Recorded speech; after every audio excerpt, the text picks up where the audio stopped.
Hello there and welcome back to how to make a hammer film style miniature set part 2. There's a taster.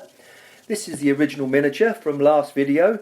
Now that's all more or less finished, so we need to turn it round and just pull all this card out very carefully to give us a space where we can put lights etc. in the back. Now I got some lights from B&Q and I thought these might do the job, but they're a bit bright. Now they will come in handy at some point, but these are perfect for the job. They're like flickering candle style LED lights, so they'll be just right for this. Now let's put one in the tower and see what it looks like. Now that looks very good. That's sort of flickering away there, just like a real lamp. Gives a nice effect of movement as well. So let's put one in the bottom there in the cave and build a little cave entrance. Very hammer. That's great. So alright, all the lighting's sorted out. And it does look good. Now what we need to do is a backdrop or a kind of blood red hammer sky, and so I've got my paints out and I'm going to have a go at that. Bear with me, it's been a long time. So I'm working on it and getting those kind of clouds and all those kind of, and it all needs to be at that kind of dramatic angle. That's always the way in hammer movies. There, that's not looking bad. I think that'll be good when it's all lit.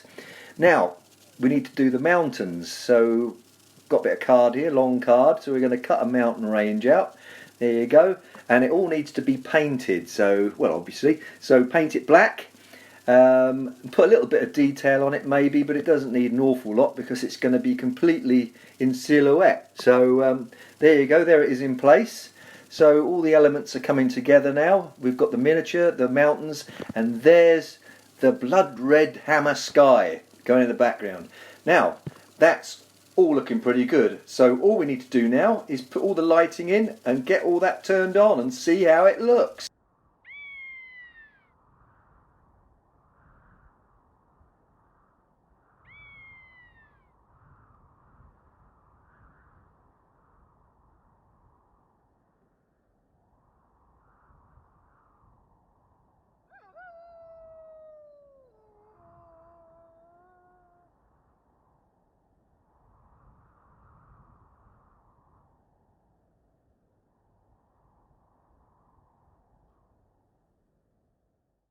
I thought I'd add a few sound effects for atmosphere. Anyway, hope you enjoyed watching and I'll see you again soon. Bye!